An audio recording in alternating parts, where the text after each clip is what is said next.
2.0 এখানে সত্য ঘটনা শোনানো হয়। ওয়েলকাম ব্যাক, সকলকে স্বাগত হরর 2.0 14 নম্বর এপিসোডে। সঙ্গে আমি আছি সৌমিক। আজকের ঘটনাটি পাঠিয়েছে অবন্তিকা। দাদা, তোমার মুখের ঘটনাগুলো শুনতে আমার খুবই ভালো লাগে।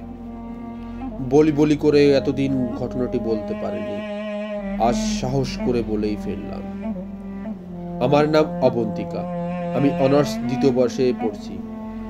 আমি যে ঘটনাটি বলতে যাচ্ছি, ঘটনাটা ঘটেছে আজ থেকে অনেক বছর আগে। আমার বয়স তখন 12 বছর। আমরা থাকতাম নোয়াখালী মাঝদিয়াতে। সেখানে আমার দাদা বাড়ি, সেখানেই আমি বেড়ে উঠি।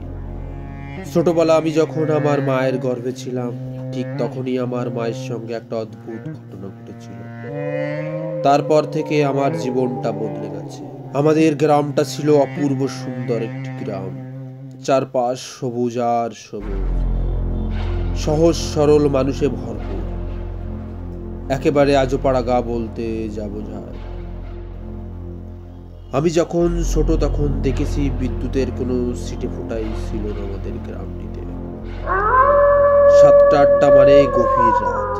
সেদিন ছিল শনিবার। আমি তখন মায়ের সন্ধ্যা 7টায় আমার মা পানি নেওয়ার জন্য ঘর থেকে বাইরে যায়। যদিও তার এই অবস্থায় বাইরে যাওয়া একেবারেই বারণ ছিল, কিন্তু আশেপাশে কেউ না থাকার কারণে মাকে বাধ্য হয়ে বের হতে হয় পানি নেওয়ার জন্য। আমাদের যে কলটি ছিল সেটি আমাদের ঘর থেকে কিছুটা দূরে ছিল, বাড়ির ঠিক একেবারে এক প্রান্তে। কলের পাশেই ছিল একটা কুয়া। গ্রীষ্মকালে কুয়ার পানি এতটাই নিচে চলে যেত যে কুয়া থেকে পানি তোলা একদম মুশকিল। তাই মা পানি নেওয়ার জন্য কলে যায়, আর কলটি ছিল ভীষণ একটা হিজল গাছের নিচে। মা যখন পানি ভরছিল তখন ঘুটঘুটে অন্ধকার চারিপাশটিতে। হঠাৎ করে মার কাছে মনে হলো কে যেন ফিক ফিক করে হাসছে হিজল গাছের নিচে। গভীর কালো অন্ধকারে সেই হাসিটা মায়ের শরীরটা রক্তহীন করে দিল। কিছু বুঝে ওঠার আগেই মা তাকালো সেই হিজল গাছের দিকে। মা অবাক হয়ে লক্ষ্য করলেন ছোট্ট একটা শিশু মার দিকে তাকিয়ে অদ্ভুতভাবে হাসছে। মা ভাবলেন পাশের বাড়ির কারোর বাচ্চা হবে, কিন্তু এত রাতে এত ছোট শিশু এখানে কি করবে? মা তখন বলল, এই ছেলে, তোমার বাড়ি কোথায়? কিন্তু ছেলেটা কোনো কথাই বলল না। আবার বলল, এই ছেলে, এত রাতে এখানে কি করছো? এরপর শিশুটি হঠাৎ একটা ভয়াবহ অদ্ভুত একটা রূপ ধারণ করল, যা দেখে মার যেন জ্ঞান হারিয়ে ফেলে। বাড়ির লোক মাকে ঘরে না পেয়ে খোঁজাখুঁজি করতে করতে কলপাড়ে গিয়ে দেখে মা অচেতন অবস্থায় পড়ে আছে কলপাড়ে। এটাই ছিল আমার জন্মের আগের ঘটনা।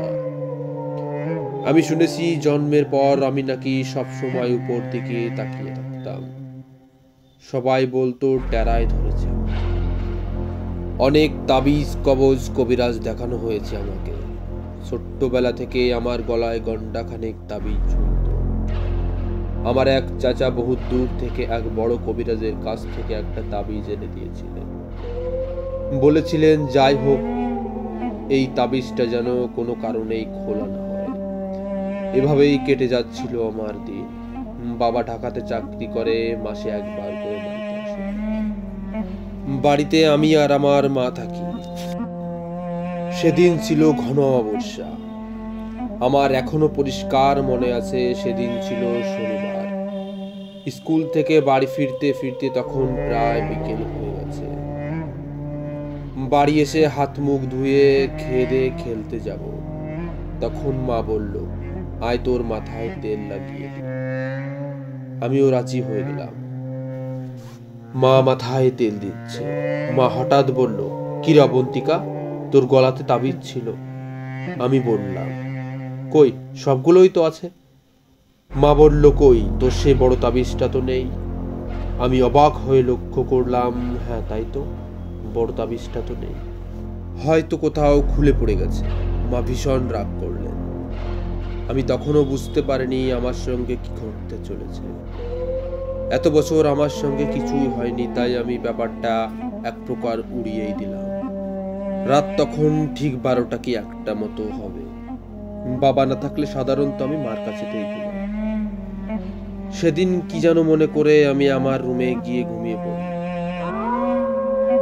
হঠাৎ আমি লক্ষ্য করলাম কে যেন কলপাড়ে জোরে জোরে কল যাচ্ছে। চারিদিক যেন একটা বিদঘুটে অন্ধকার। কিন্তু এত রাতে কল কে চাপবে? আমি ভাবলাম মা হয়তো পানি নিতে গেছে। আমি ভাবলাম মাকে একবার ডাকি, আবার ভাবলাম হয়তো পাশের বাড়ির কেউ হবে। কিন্তু আওয়াজটা কেন জানি থামছেই না। এত সময় ধরে কে কল চাপবে? হঠাৎ করে শব্দটা কোথায় যেন মিলিয়ে গেল। আমি কান খাড়া করে কেমন যেন মনে হচ্ছিল কেউ আমার জানলার পাশে দাঁড়িয়ে আছে। আমি স্পষ্ট অনুভব করতে পারছি। খানিক বাদে কে যেন ফুপিয়ে ফুপিয়ে কাঁদতে লাগলো ঠিক আমার জানলার পাশে দাঁড়িয়ে। একবার ভাবলাম মা হয়তো, কিন্তু না, গলাটা কেমন অপরিচিত ছিল। কান্নার শব্দ আস্তে আস্তে বাড়তে লাগলো। ভয় তখন আমার রক্তহীন শীতল হয়ে গেছে। কে কাঁদছে জানলার পাশে দাঁড়িয়ে? একবার ভাবলাম চিৎকার করে মাকে ডাকি, কিন্তু সাহস হলো না।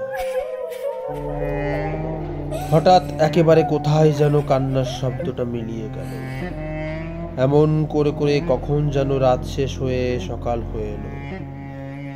সকালে উঠে খেয়ে দিয়ে স্কুলে চলে গেলাম। মাকে এখনো কিছু বলা হয়নি। স্কুল থেকে ফিরে সন্ধ্যায় মাকে জিজ্ঞেস করলাম, তুমি কি রাতে পানি ভরেছিলে? মা বলল, কই না তো। কিন্তু কে যেন সারা রাত কল চাপছিল আর ফুফিয়ে ফুফিয়ে কান্না করছিল। আমার মুখে কথাগুলো শুনে মার মুখটা যেন রক্তবর্ণ হয়ে গেল। তিনি একভাবে তাকিয়ে থাকলেন আমার দিকে। মা বলল, আজ রাতে তুই আমার সঙ্গেই শুবি। আমি বললাম, ঠিক আছে মা। রাতে যখন আমি খাওয়া দাওয়া করছি, হঠাৎ বাবা হাজির। যদিও এখন বাবার আসার কথা ছিল না। বাবা বলল ঢাকাতে নাকি কোনো গ্যাঞ্জাম হয়েছে, তাই অফিস কিছুদিনের জন্য বন্ধ থাকবে। তাই বাবা বাড়িতে চলে এসেছে। বাবা যখন এসেছে তাহলে আমাকে আমার রুমেই শুতে হবে ভেবে একটু ভয় লাগছিল। কিছু হবে না তো? এসব ভাবতে ভাবতে কখন যেন ঘুমিয়ে পড়ছিলাম। হঠাৎ আবার সেই কান্নার আওয়াজটি আমার কানে আসে। কে যেন আমার জানলার পাশে দাঁড়িয়ে ফুঁপে ফুঁপে কাঁদছে। আমি আস্তে করে বললাম, কে কে ওখানে? মনে হচ্ছিল যে ওখানে কাঁদছে তার মনে বুঝি অনেক। পরক্ষণে মনে হলো একটা বোটকা গন্ধ যেন আমার রুমটাতে ঘোরাঘুরি করছে। মনে হলো কি যেন একটা আমার ঘরের ভিতরে ঢুকলো। গন্ধটা এত তীব্র ছিল যে মনে হচ্ছিল আমার পেটের ভিতরের নাড়িভুড়ি সব বমির সঙ্গে আমার মুখ দিয়ে। আস্তে আস্তে একটা ভয় আমাকে ঘিরে ধরলো। কেন জানি মনে হচ্ছিল কিছু একটা হতে চলেছে আমার সাথে। কান্নার শব্দটা আস্তে আস্তে আবার কোথায় যেন মিলিয়ে গেল, কিন্তু গন্ধটা আস্তে আস্তে বাড়তে লাগলো। মনে হচ্ছে খাটের নিচে কিছু একটা খুব দ্রুত এপাশ থেকে ওপাশ ছোটাছুটি করছে। যদিও গ্রীষ্মকাল ছিল, তবুও শীতে মনে হচ্ছিল আমার পুরো শরীরের পশমগুলো দাঁড়িয়ে গেছে। আমি কাঁথাটা উড়িয়ে শ্বাস বন্ধ করে অপেক্ষা করছিলাম কি ঘটতে চলেছে তার শেষ দেখার জন্য। আমি চিৎকার করে মাকে ডাকতে লাগলাম, কিন্তু ভয় আমার গলা দিয়ে কোনো শব্দ হচ্ছে না। হঠাৎ অনুভব করলাম কোনো ঠান্ডা কিছু একটা আমার পাটাকে স্পর্শ করলো। মনে হলো যেন বরফের তৈরি একটা হাত আমার পাটাকে চিপে ধরলো। আমি আর সহ্য করতে পারছিলাম না। মনে হচ্ছিল যেন হাতটা আমার পাটাকে টেনে হিঁচড়ে খাটের নিচে নিয়ে যাবে। আমি অনেকটা সময় টানাটানি করতে করতে কখন যে অচেতন হয়ে পড়লাম আমার কিছুই মনে নেই। যখন আমার জ্ঞান ফেরে তখন আমি আমার বাবার কোলে, পুরো বাড়ি ভর্তি লোক। যদিও রাত অনেক, প্রায় 3টা বাজে। পরে শুনেছি আমার ঘুমরানির শব্দ পেয়ে মা প্রথমে উঠে আসে, পরে বাবা। যদিও তারা ঘরে খোঁজাখুঁজি করে কিছুই পায়নি, কিন্তু অবাক হয়ে লক্ষ্য করেন আমার বাবার উপরে 5টি বড় বড় আঙুলের দাগ। এমন ভাবে বসেছিল যেন দাগটা ঠিক হতে প্রায় 1 মাস লেগেছে। 2 দিন পরে বাবা মা আমাদেরকে নিয়ে ঢাকাতে চলে আসে। তারপর আমি আর কখনো গ্রামের বাড়িতে যাইনি। যদিও ছুটিতে বাবা মাঝে মাঝে যায়, তবু আমাকে কখনো নেয়নি। আমার সঙ্গে এই সত্য ঘটনা ঘটে যাওয়া ঘটনাটি যদি আপনাদের ভালো লেগে থাকে, তাহলে আপনার চ্যানেলে আমার এই ঘটনাটি আপনার মুখে শুনে আমি অনেক খুশি হব। ততক্ষণে সবাই ভালো থাকবেন, সুস্থ থাকবেন। ধন্যবাদ।